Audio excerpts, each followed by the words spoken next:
Hello everyone, Mr. Wickins here, or Lil Wickins as you also know me as.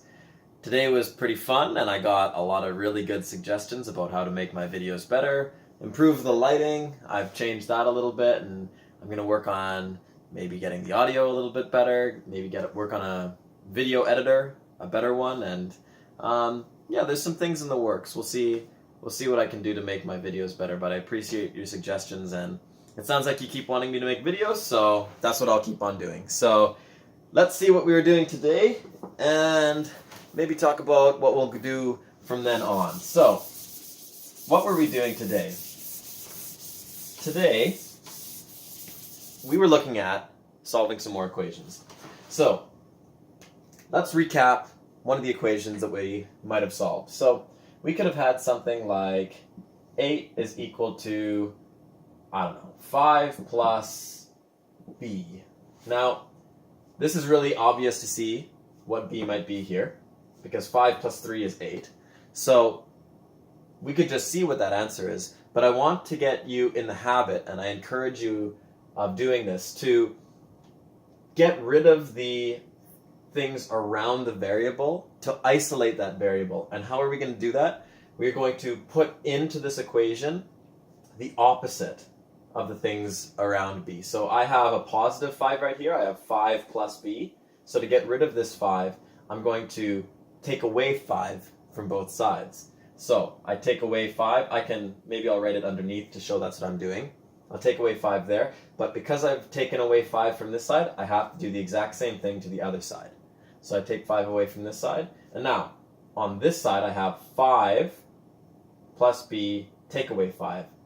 I have 5 and I take away 5, that gives me 0. So on this side, I'm just left with b. But on the other side, on the left side here, I have 8 minus 5, and that just equals 3.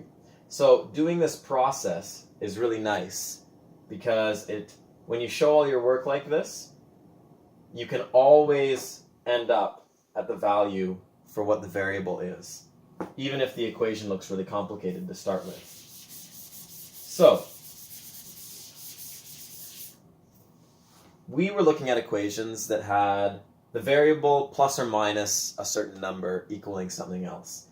What we're going to look at now is multiplication of the variable. So, in the same way that we started out with numbers, we'll start out with numbers here, without any variables. So, let's say I had 2 multiplied by 3. And I had that on one side of the equal sign. Well, what's it going to be on the other side? Well, that's going to be 6, because 2 times 3 is 6. Great. Now, what if I wanted to isolate the 2 here? Well, what could I do? In the other example, I did the opposite of the things around the variable. I was adding 5, so I took away 5. If I want to isolate this 2 here, then I need to do the opposite of this operation being multiplication. So if I want to get 2 all by itself, I need to divide by 3 because I'm multiplying by 3, so I'm going to divide by 3.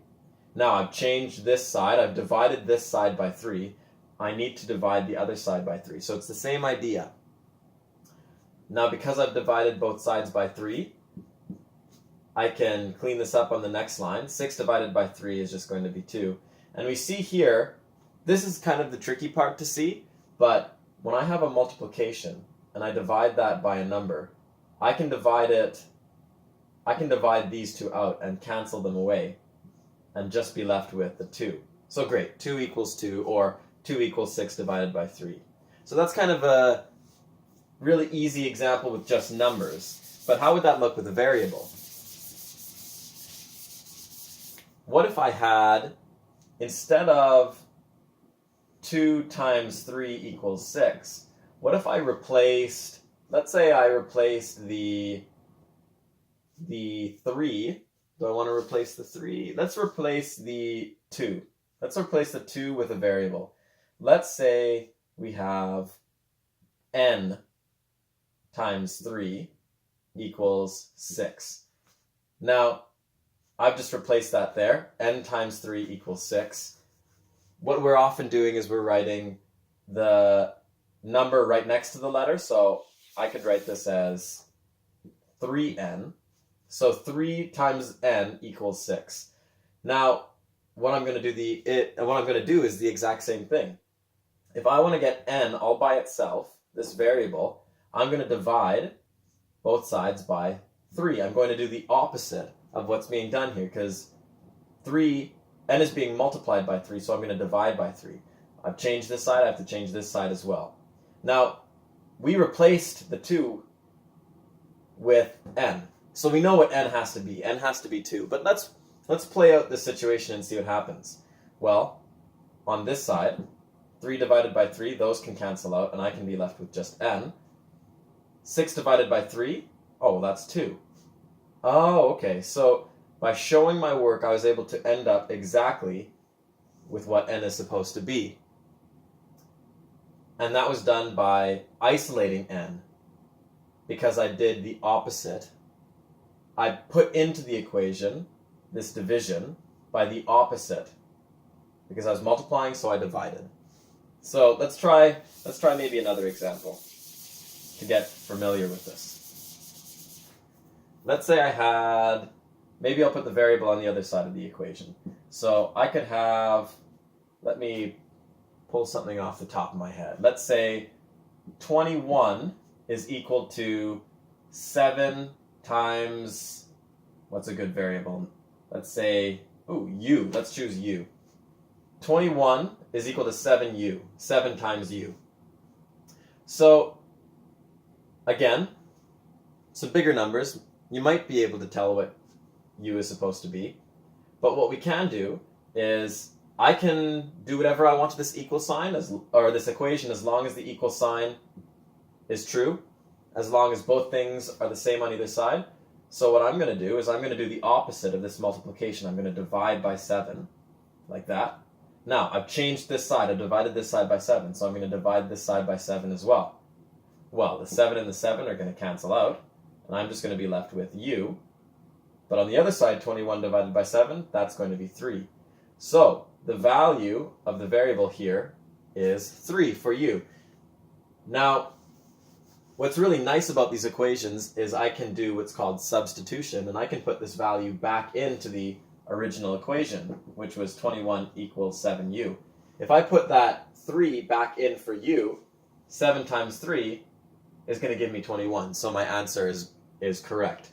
You can check all your answers with these questions, which is really nice. So that's working with multiplying by the variable. It gets really tricky when we step up again and we have something like, let's say, 3x plus 1 equals 7. See, now this is tricky because we have a number multiplied by the variable, and then we're also adding something, and that equals 7. And this is a tricky one because there's kind of a particular way of doing it that makes it easier than other ways. Maybe that doesn't make sense right now, but as you play with it, it'll make sense as you try different things. Again, we can do whatever we want to this equation. What I see is that I want to do the opposite of these things around x so that I can get x all by itself, because I want x just like that. I want to get here somehow. But what can I do to take this from here? Well, I see that I'm going to have to get rid of this 1, so I might want to take that away somehow. And I also see that I have this 3 multiplying by x, so I want to get rid of that 3 by doing the opposite. So I want to divide by 3 at some point. I need to divide this by 3. But I have to be careful, because, well, why don't you play with it a little bit? It's important to take care and notice that if I subtract by 1 or if I divide by 3, it might be different if I do them in different orders. Because when I divide by 3, I should be dividing the whole side, one whole side of the equation. But you play with that and see if you can figure that out. So, yeah, we'll get to that more a little bit later, but this has been another lesson with Lil Wickins, and I'll see you in class.